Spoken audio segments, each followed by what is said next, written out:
Muchas gracias, Andrés, a Sergio, a los organizadores de la MANE, del Polo y de la Universidad Nacional.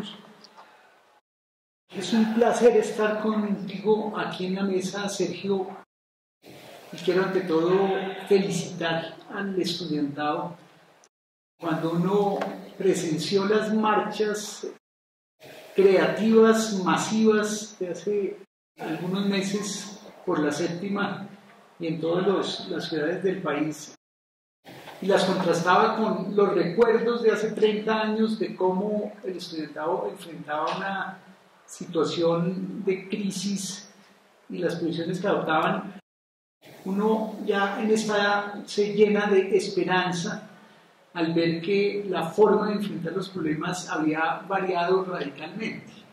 Es que se ha pasado de una influencia muy fuerte de los años 60 y 70, contestataria, que nos liberó de muchos yugos, entre ellos los yugos del autoritarismo, ¿no?, del oscurantismo en materia sexual, por ejemplo, y nos dio una generación hippie, ¿no?, que condenaba la guerra y llamaba a hacer el amor. Esa generación hizo su tarea, fue magnífico, liberalizó el mundo, pero claramente si uno la ve en estricto sentido, el efecto que pudo tener esa generación hippie sobre lo que es el modelo económico de una sociedad o el avance del capitalismo a nivel mundial, pues puede uno llegar a la conclusión incluso que fue hasta contraproducente. Y es que digamos, exacerbar el romanticismo y poner los énfasis en aspectos que para todos importan, ¿no?, como puede ser, por ejemplo, una idea de vivir en una sociedad no dominada por un poderoso o una sociedad controlada hasta en los aspectos más íntimos de la persona, pues al haber sido denunciada por una generación, todos estaríamos mejor. Pero si uno va a ver el efecto en la práctica con respecto, por ejemplo, a lo que ha sido el aumento de la concentración económica y el aumento de la desigualdad en el mundo, pues esa generación hippie de los 60, 70, acuérdense de que los hippies se volvieron yuppies, no contribuyeron en mucho a un cambio radical en el modelo de pensamiento que está a la base del modelo económico, porque más allá del análisis marxista, materialista de la historia, tenemos que tener en cuenta que aquí también está en juego un aspecto mayor, y es un problema de frontera epistemológica, y es la concepción misma del ser humano sobre la Tierra. Sergio hace una magnífica relación con respecto al TLC y enmarca muy bien el aspecto de la lucha estudiantil con el triunfo que obtuvo el año pasado en esa, digamos, gran pregunta de ¿para dónde va la humanidad?, ¿no?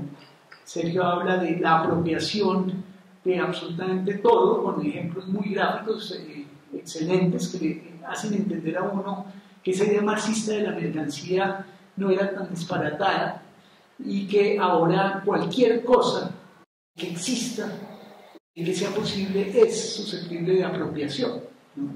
Y en ese sentido estamos en una fase algo, digamos, radicalizada y pronunciada del capitalismo mundial, en donde ese intento de apropiarlo todo esboza un problema filosófico de fondo que es ciertamente muy radical y que nos afecta en todas nuestras vidas, y es esa tensión que hay entre la cultura y la naturaleza, ¿no?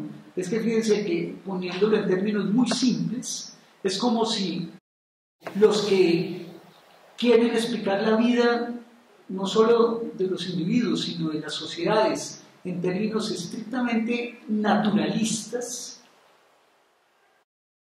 ya se han desencantado de la cultura, ¿no? En el sentido de que la cultura claramente estaría subordinada a lo que podemos nosotros hacer al transformar la naturaleza, ¿no? Y en ese sentido ese naturalismo enfatiza la capacidad que tiene la humanidad de transformar la naturaleza, incluso la naturaleza humana, piensen en la ingeniería genética, ¿no?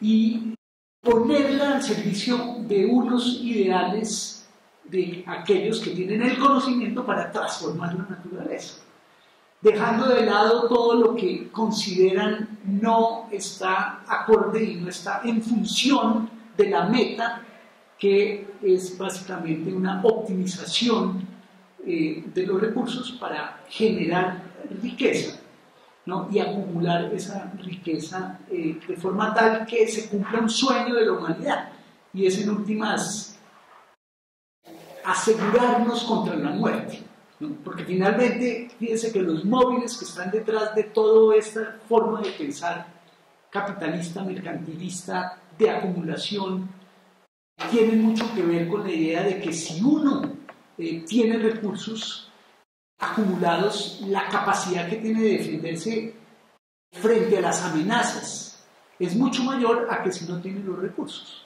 ¿no? Entonces, visto naturalistamente, pues la humanidad va en una carrera desenfrenada, ¿no?, a apropiarse de los recursos cada vez más escasos. Piensen en la China y el papel que juega la China en toda esta dinámica de lucha de bloques internacionales, ¿no?, como casi una cultura depredadora con unos muy importantes números de población, ¿no? Y cómo entonces se explica muy bien esa dinámica de la humanidad en pos de los recursos escasos que se están agotando, como una gran carrera a ver quién es más eficiente en la apropiación de esos recursos para que finalmente tenga alguna opción bajo la tierra, bajo el sol, ¿no? Entonces, ahí tenemos un cuadro que podría ser susceptible de esas novelas de Orwell, ¿no?, como de Animal Farm, ¿no?, en donde claramente el gobierno del mundo está en manos ya no de unos comunistas perversos con una economía centralizada, sino con unos tipos que uno ya no sabe dónde están situados en la geografía mundial, que ya no pertenecen a una nación en particular, sino pertenecen a una élite mundial que toma las grandes decisiones económicas y las impone a las legislaciones de las naciones, ¿no? Porque acuérdense que decisiones tan concretas como la flexibilización laboral no es un asunto que se le ocurrió aquí a los colombianos de cómo hacer menos costosa la mano de obra y en consecuencia entonces vamos a reducir los costos de producción, reduciendo también el costo de las horas extras de los trabajadores, entonces flexibilizamos el horario, etcétera, etcétera. Eso no se le ocurrió a los colombianos per se, sino que eso es una directiva que viene de esos grandes centros de toma de decisiones políticas y económicas a nivel mundial, que hoy ya no son centros públicos, son particulares con grandes intereses, ¿no?, grandes compañías internacionales que tienen mucho más poder que un Estado. Ahí están, digamos, las cifras de cómo grandes compañías multinacionales tienen un presupuesto mucho mayor al de la gran mayoría de los estados en el mundo. Y son esos particulares, en lo que se llama una globalización económica, una globalización política, una globalización jurídica, la que en alguna parte del globo se reúnen, toman las decisiones y son impuestas a los estados que quieren tener alguna esperanza en esa carrera por la productividad y por la acumulación de recursos que plantea esa epistemología naturalista. Entonces, bajo ese cuadro de un naturalismo que prácticamente bajo la idea de una película a la Orwell sería algo así como una carrera desenfrenada a asegurar los últimos recursos naturales que quedarían sobre la Tierra para efectos de darle más garantías a las propias poblaciones. La pregunta es si tenemos una película alternativa, ¿no?, ante algo tan dantesco, tan pesimista como la que estoy describiendo. Y yo creo que sí, yo creo que hay la posibilidad de construir una política y una película alternativa a esa que les estoy describiendo, pero que claramente, digamos, estamos en la defensiva y estamos en una situación en donde no es fácil construir esa película, básicamente porque la capacidad creativa ha sido relegada y ha sido coartada también por grandes decisiones en donde, por ejemplo, todo lo que tenga que ver con la creatividad, con las ciencias sociales, está siendo reducido a nivel de la educación en el mundo, ¿no?, con el énfasis en un pensamiento medio fin, ¿no?, de una racionalidad puramente instrumental, ¿no?, y en ese sentido pues estamos en una posición de desventaja. No es suficiente. La gente no vota por uno porque tan buen crítico sea, ¿no? Normalmente la gente que tiene, digamos, un entendimiento promedio y un buen corazoncito vota por alguien que le dé esperanzas, ¿no?, que le ofrezca un futuro promisorio, un futuro mejor que el que tiene en este momento. Y en ese sentido, digamos, la derecha no la tiene ganada, en el sentido de que la izquierda, muy crítica, muy analítica, carece de capacidad de proposición. Y ahí creo que debemos hacer una autocrítica, ¿no? En ese sentido, ya abordo el proyecto de la MANE, que leí con detenimiento, y creo que pues no tenemos el tiempo para ahondar en todos los aspectos. Es un proyecto muy interesante que reúne muchas posiciones de un trabajo colectivo de varios meses, que realmente es supremamente valioso y digno en contraste con lo que ha hecho este gobierno para la educación superior, pero que, digamos, si queremos aprovechar el foro universitario y generar una reflexión, yo diría que debería ser en 3 puntos. El primero es esa concepción de la educación superior como un derecho fundamental y al mismo tiempo como un bien común, que dice el proyecto. Y ese aspecto no es menor, porque si bien uno ve una buena disposición y una buena intención detrás de definir la educación superior como un derecho fundamental de las personas, pero al mismo tiempo como un bien común, hay buena intención en el sentido de querer defender lo público, lo que es propiedad de todos y que no se debe someter a el estatus de mercancía apropiable por los particulares. Entonces, el bien común tiene esa intencionalidad de evitar esa apropiación de lo que sería la educación superior y el conocimiento que es producto de esa educación. Y yo veo ahí un problema complejo, un problema que lo abordo desde la filosofía política y desde la teoría constitucional, y es que cuando ustedes tienen el dilema de derechos individuales versus bienes colectivos, se les presenta un dilema, ¿no? Y es que los derechos individuales pretenden asegurar al individuo en sus oportunidades, en sus capacidades, en la persona como persona, ¿no? Y en ese sentido, la idea de derecho fundamental coloca a la persona por encima de los fines colectivos, de los fines políticos colectivos. Ahora, si uno define la educación superior en términos de derecho fundamental, estaría diciendo, bueno, nos importa el individuo, la persona humana, ¿no? Su pensamiento, su decisión de privilegiar una carrera u otra al acceder a las instituciones educativas, ¿no? Pero al mismo tiempo, si lo concebimos como bien colectivo, estamos dando un peso muy grande a un fin político gregario, ¿no? Que es muy poco compatible con satisfacer las preferencias de cada individuo, ¿no? La teoría del bien común, por ejemplo, o del fin público, ha sido siempre enarbolada por pensamientos, piensen en Santo Tomás, piensen hoy en día en el comunitarismo, en la filosofía política, por pensamientos más colectivistas que consideran que no es posible dar primacía al individuo, a la persona individual, sobre lo que es un fin superior al individuo, que es un fin colectivo, un fin común, un fin público.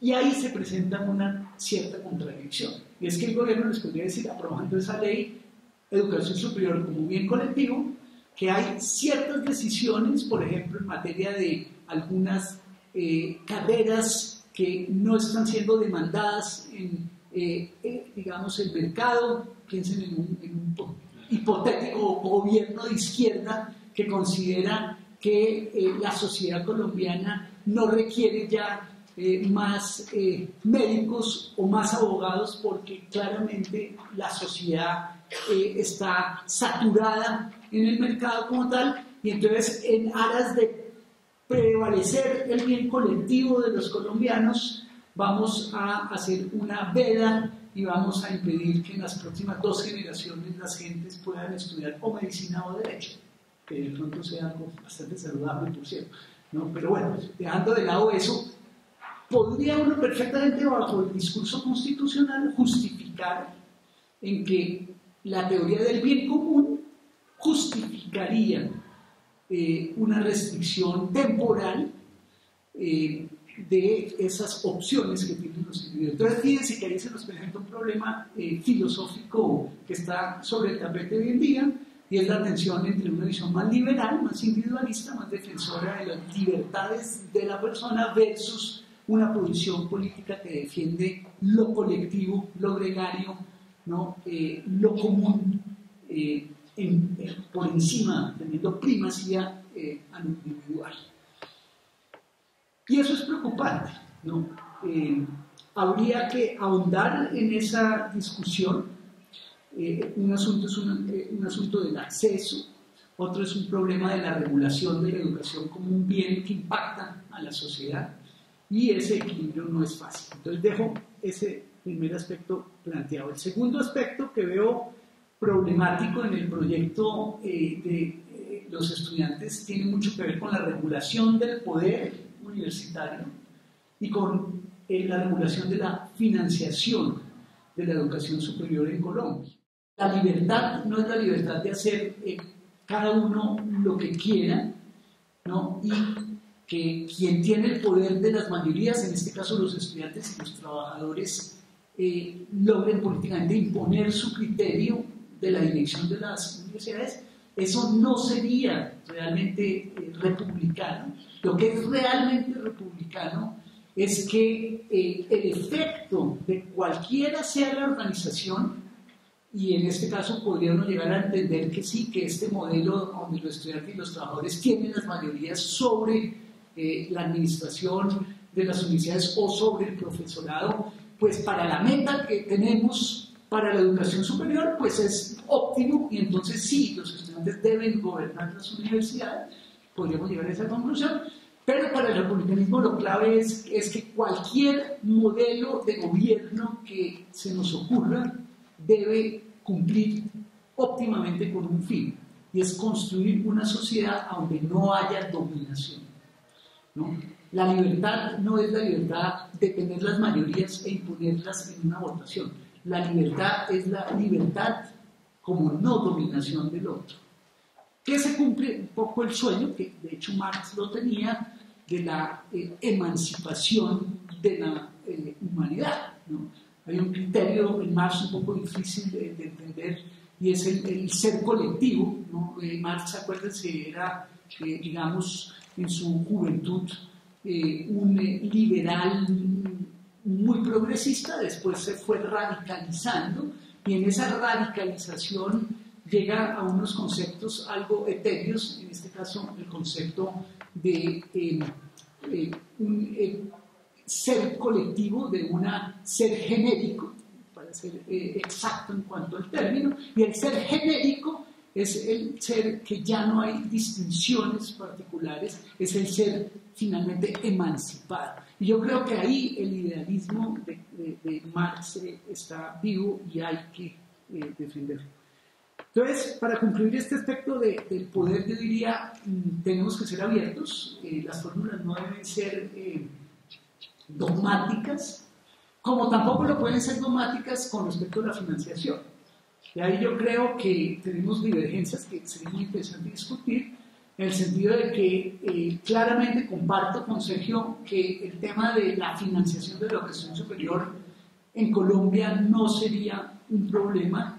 No estamos hablando de un país centroafricano con gravísimos problemas de recursos, ¿no? Y unas condiciones meteorológicas y físicas imposibles. No, Colombia es un país que tiene muchas opciones en ese terreno.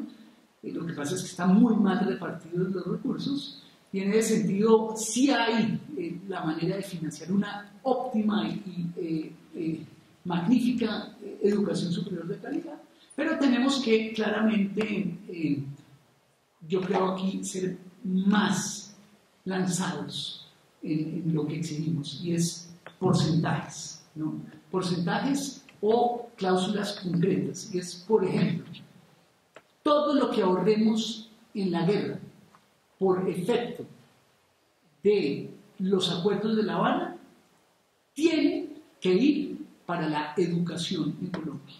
No para la educación superior únicamente, ¿no? Tenemos que resolver el problema de las pruebas de PISA, ¿no? Y en ese sentido tiene que ser para la educación desde párvulos, desde el prekinder hasta la última instancia, y tomar decisiones tan acertadas como las de Correa en Ecuador, por ejemplo, al establecer que toda persona que termine la universidad tiene derecho a que el país le financie un doctorado en cualquier universidad nacional o extranjera de calidad, absolutamente gratis, con el compromiso de que esa persona después entre a formar parte del Estado, ¿no?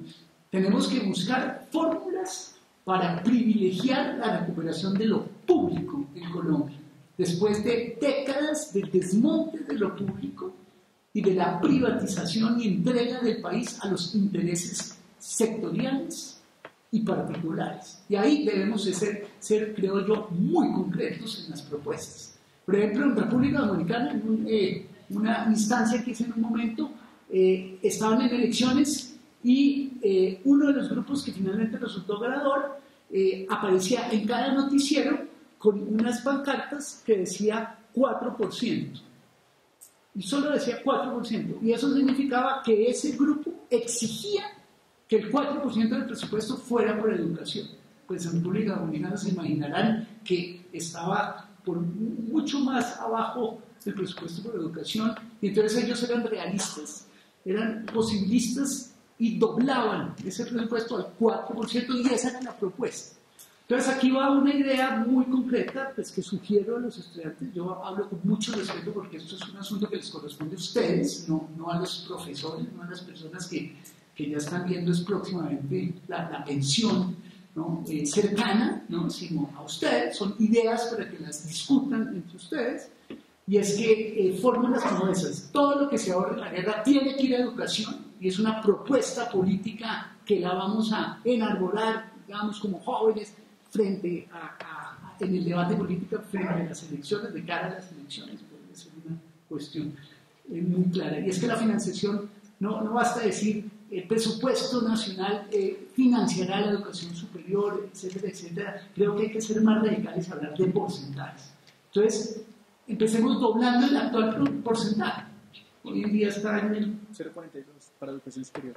Exacto, ¿no? Y eso yo creo que habría que englobarlo en el porcentaje para educación en general, creo que bordea el 4.9 o algo así. Entonces, exigir que para educación, acuérdense el situado fiscal, ¿no? En lo que fue el plebiscito del 57, y es que el 10% del situado fiscal iba para educación, ¿no? Hoy en día tenemos la mitad de lo que se dedicaba en el 57 para educación. Y eso entronca con mi último punto, y es preguntarnos de nuevo, yo pues tengo el sesgo filosófico, y es por el papel de la educación en una sociedad. Y yo creo que ahí tenemos que leer algo más el contexto, porque ese pesimismo del cual les hablé al principio, bajo una visión puramente naturalista, instrumental, de acceso a los recursos para repartírselos, para producir y apropiarlos, tiene una alternativa cuando ustedes leen historia y se dan cuenta que, por ejemplo, el mundo a principios del siglo XX, ¿no?, hizo un gran esfuerzo. Piensen en lo que fue el estado de bienestar, ¿no?, hacia los años 30, ¿no? Después viene la crisis, pero antes de los 30, y después en el New Deal de Roosevelt, ¿no?, o el Estado Social Europeo de la posguerra. Uno puede con cifras demostrar que el mundo sufre ciclos de acumulación y de redistribución, ¿no?, y que ha habido momentos donde la redistribución y el bienestar del grueso de las poblaciones ha aumentado, y hay momentos a donde esa, digamos, bienestar y esa igualdad ha disminuido. Estamos en uno de los picos más fuertes, ¿no?, de concentración económica y de desigualdad ante lo que es el modelo de un capitalismo transnacional, ¿no? Y en ese sentido, eso que Sergio nos contaba de la protección de absolutamente todo lo que hay en la vida, ¿no?, es la manifestación ya más radical de esa exacerbación de lo económico. Hay un diagnóstico muy bueno de un filósofo e historiador francés que muestra que lo que está pasando en esta fase de desarrollo del capitalismo es que lo que antes estaba acoplado bajo el Estado Social de Derecho, y es, piensen en la seguridad social de un país. En la seguridad social de un país tenemos los medios de producción y las relaciones de producción, ¿no?, y de ahí salen los recursos para mantener sectores deficitarios o sectores excluidos de la sociedad, los ancianos que ya no pueden trabajar, los enfermos, los discapacitados, ¿no? Antes, en un Estado social de derecho, en un Estado de bienestar, lo económico y lo social estaban acoplados. Se van a dar cuenta que el desafío es aún mucho mayor que el de los años 70 de la época hippie, ¿no? Ya no era el problema de si no era un reprimido sexual, ¿no?, y que si el papá tenía un alter ego X o Y, o la mamá le pegaba, o no mamó uno suficientemente de la teta de la mamá, ¿no?, en tal etapa de su desarrollo, ¿no?, y se quedó en una etapa oral o anal, o lo que quieran que sea, ¿no?, sino que el problema es mucho más profundo y tiene que ver con que esa visión naturalista de apropiación del mundo bajo el modelo capitalista ha llevado a horadar, a cercenar, ¿no?, a casi como un virus, ¿no?, carcomer todo el tejido humano hasta hacer todo mercancía, como muy bien lo decía Sergio. Ahora, esa visión tremendista puede tener una solución, y es que hay contradiscursos, y ahí viene lo fantástico, ¿no?, y es que el discurso de lo normativo, el discurso de lo constitucional, el discurso de los derechos humanos, de los derechos fundamentales, de las luchas sociales con enfoque de derechos, en las luchas sociales con enfoque de democratización de la sociedad, le puede hacer una enorme, digamos, mella, un enorme contrapeso a esa visión fantástica naturalista, ¿no?, de película de ciencia ficción en donde hay una carrera desenfrenada a apropiarse de los últimos recursos, la última tabla del naufragio, ¿no? Y ahí tendríamos que tener, digamos, disposición ¿a qué? A recuperar una dimensión de la vida que es la dimensión normativa de la vida. Yo sé que es difícil en nuestra cultura entender lo que estoy diciendo porque es una cultura en donde lo normativo se asoció a lo religioso, ¿no? A lo que se asocia con la dominación, con la autoridad, con la imposición de deberes, etcétera, etcétera. Pero ahí tenemos que avanzar porque ese discurso de lo normativo es lo que puede oponerse al discurso naturalista. Piensen, y termino con esto, que es una anécdota. Petro podría, como alcalde incómodo de una visión diletante de izquierdas en Colombia, haberse convertido tan costoso económicamente, por ejemplo, no vender agua en bloque para la construcción en la sabana de Bogotá, se convierte en tan costoso que ya no es aceptable que siga. Entonces, una gran instancia de poder fascista económico decide sacarlo, ¿no? ¿Y cómo decide sacarlo? Utilizando una serie de mecanismos para hacerlo, y la pregunta es, ¿cuál es la contra? ¿Cómo responder al desafío? Y fíjense que la clave fue buena, políticamente se movió bien Petro, se fue a despachar la alcaldía a Ciudad Bolívar y después a Kennedy, juntó las bases populares que ahora van a la plaza por las noches, y después se fue para Washington y se fue para Nueva York y universalizó lo que sería un atentado a sus derechos políticos fundamentales. Y metió al sistema interamericano de derechos y al sistema internacional y puso a decir a los gringos que había una amenaza contra el proceso de paz. Entonces tengo que, por mucho que tenga disgusto con Petro y con los progresistas, con sus políticas pragmáticas de acercamiento a Santos, buscando buenos acuerdos para llegar al gobierno, ¿no? Cosa que no compartimos en el pueblo, por mucho que tenga esos desacuerdos y esos desagrados, me le quito el sombrero porque la jugó muy bien y la va a ganar. ¿Y la va a ganar por qué? Porque supo que no solo se globalizó la economía, se ha globalizado también el derecho, y el derecho de los derechos humanos y derechos fundamentales. Y ahí tenemos una carta magnífica para ganarles el pulso, incluso a los inversionistas extranjeros. Si sabemos jugar bien las cartas, ejerciendo derechos y sabiendo movilizar a la población para democratizar este país.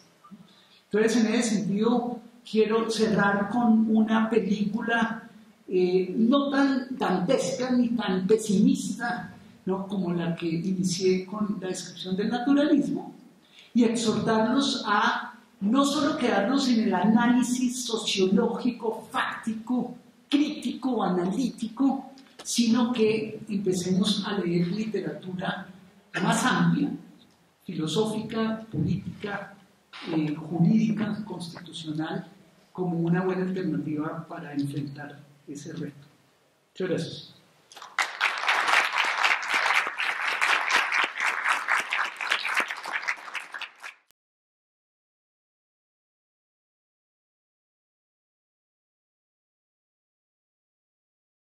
La educación que tiene una sociedad depende del modelo de sociedad que tenemos. Sergio hablaba del modelo económico. Yo voy un paso allá y digo, depende de dos visiones. La visión naturalista extractivista, y es que tenemos recursos naturales, explotémoslos para progresar, es el programa económico de este gobierno, versus lo que es el mundo desarrollado, entre comillas, porque también están acabando con el planeta, que dice, esta es la sociedad de conocimiento. Las sociedades europeas que hicieron, acabaron con sus recursos naturales y lo único que tienen que comerciar, que vender, es conocimiento. Y ese conocimiento vale muchísima plata. Entonces la pregunta es, ¿nosotros queremos ser una sociedad de conocimiento o una sociedad extractivista de recursos naturales? El punto es que cuando acabemos con los recursos naturales, Y si no somos una sociedad de conocimiento, hasta ahí llegamos. Entramos a una total dominación. Entonces yo creo que no hay alternativa, hay que ser una sociedad de conocimiento. Y esto supone que, voy a decir una cosa dura, que parecería que es funcional a esa visión instrumental, pero creo que no lo es. Y es que la matemática, la ciencia natural y los lenguajes deben convertirse en la columna vertebral de la educación desde el prekinder hasta el final de la educación. O sea, Colombia tiene que salir de la tontería, y ese discurso está muy en la izquierda, de que hay que buscar una visión alternativa que no tenga nada que ver ni con la matemática, ni con la lógica, ni con los idiomas, ni con las ciencias naturales.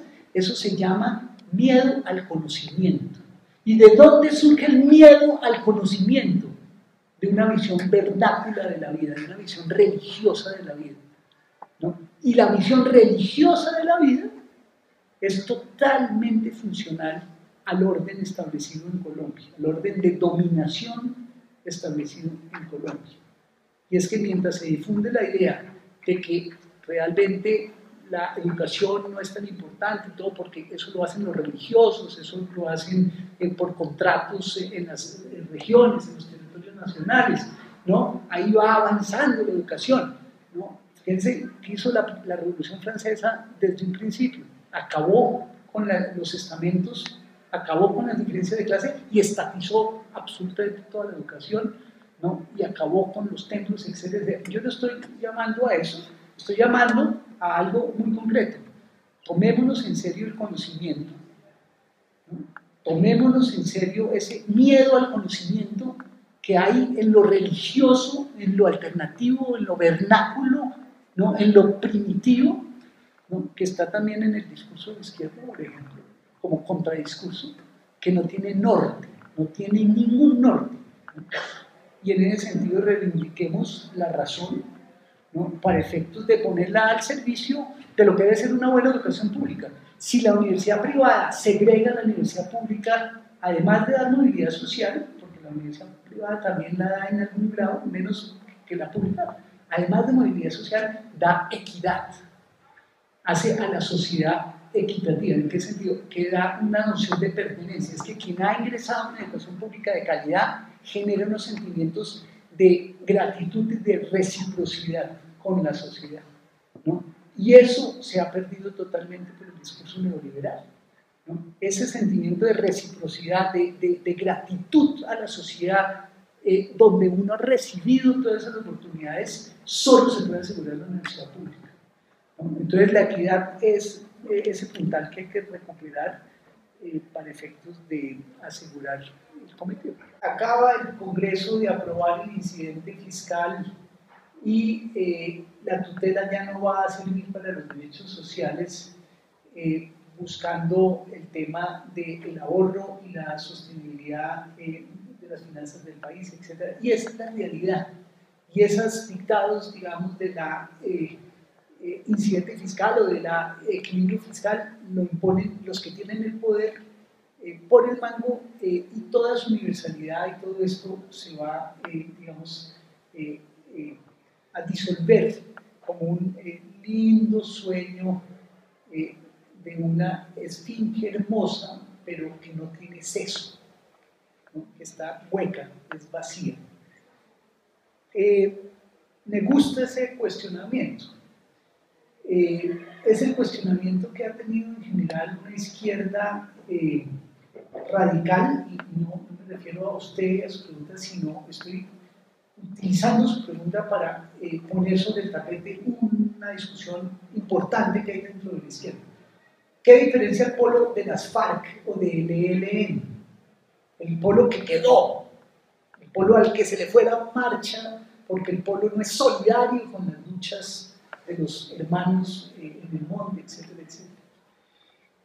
Pues básicamente una cuestión filosófica, y es que hay varias opciones de enfrentar esa disyuntiva idealismo-realismo. Puede que, y Sergio lo decía, nos pongamos muy rápidamente de acuerdo respecto de cosas ideales. ¿Quién no quiere educación magnífica, de alta calidad, gratuita y para todo el mundo? Pues pues tendría que ser uno, mejor dicho, algo cercano a una lombriz, para no querer eso en una sociedad, y más cuando es joven, ¿no? Puede que cuando ya tenga bota y sea un viejo jodido y que quiere privilegiar a su amante y toda la vaina, pues no quiere repartir, ¿cierto? Pero si uno es joven y ve el futuro hacia adelante, pues tiene que ser progresista, tiene que tener una mente abierta. Pero el punto es cómo enfrenta uno esa separación entre el ideal y la realidad de quienes ejercen efectivamente el poder, la microfísica del poder, como diría Foucault, que hoy en día está de moda en todas las universidades, ¿no? El deconstructivismo en la filosofía política de estirpe francesa, posmoderna, ¿no? En esto, en que el polo es posibilista, mientras que las FARC y el ELN son mesiánicos, ¿no? Hay una diferencia enorme entre lo que es un demócrata constitucional. Yo soy un demócrata constitucional, soy posibilista. Yo sé que los avances buscando ese ideal desde una realidad de factores de poder existente son graduales y dependen de la inteligencia de los actores y sobre todo de la coordinación de los autores para actuar en colectivo, en grupo, y tener más fuerza que los individuos. Los amigos soñadores de la revolución piensan en la segunda venida de Jesucristo, ¿no? Y en ese sentido piensan en la total revolución del pensamiento, de las condiciones existentes, de la realidad. Y en eso se les va la vida. No en vano el ELN está lleno de curas frustrados y toda la vaina, y del otro lado hay una cantidad de marxistas ortodoxos radicales con una religión, cambiaron la Biblia por el capital, ¿no? Y eso es dogmatismo, pero por sobre todo esa corriente la alimenta algo muy importante en esa disyuntiva idealismo-realismo, y es el escepticismo. Son profundamente escépticos con respecto al Estado, con respecto al derecho, con respecto a toda forma de racionalidad, porque están muy influenciados por un pensamiento metafísico, ¿no? En este caso postmoderno, que les resuelve los problemas espirituales. Entonces, en ese sentido, hay que ser posibilista. ¿Y eso qué implica? Yo en enero voy a demandar por inconstitucional lo que aprobó hoy el Congreso de la República. Lo que aprobó hoy el Congreso de la República es que no puede haber tutela contra derechos sociales, por derechos sociales, ¿no? A la alimentación, a la salud, a la vivienda, a la seguridad social. ¿Por qué? Porque eso tiene un alto costo y nos va a quitar recursos para el desarrollo, ¿no? Eso, a mi parecer, acaba con el Estado social de derecho que está establecido en nuestro sistema constitucional, que claro, no se ha realizado, pero hace algo peor, cambia el modelo de Estado a un modelo de Estado fiscal, que lo único que importa son las finanzas y lo que es la acumulación de ese capital. Y en ese sentido, ¿qué arma me queda al alcance? La razón y la Constitución. Y en ese sentido voy a demandar la inconstitucionalidad de lo que hoy las grandes mayorías del gobierno aprobaron. Si pierdo, voy a instancias internacionales. Si pierdo, simplemente me toca movilizarme mucho más políticamente para cambiar las mayorías que están en el Congreso y después derogar la ley que no quiso ser anulada por la Corte Constitucional ni por la Corte Interamericana. Eso es ser un demócrata. Pero no simplemente con Foucault bajo el sobaco, pensar que la microfísica del poder supone que es que tenemos que abandonar la idea de Estado porque es que la humanidad se merece otra cosa. No, por favor, a ver, no. La idea de Estado puede ser muy práctica incluso para conseguir objetivos como la igualdad y la equidad del mundo.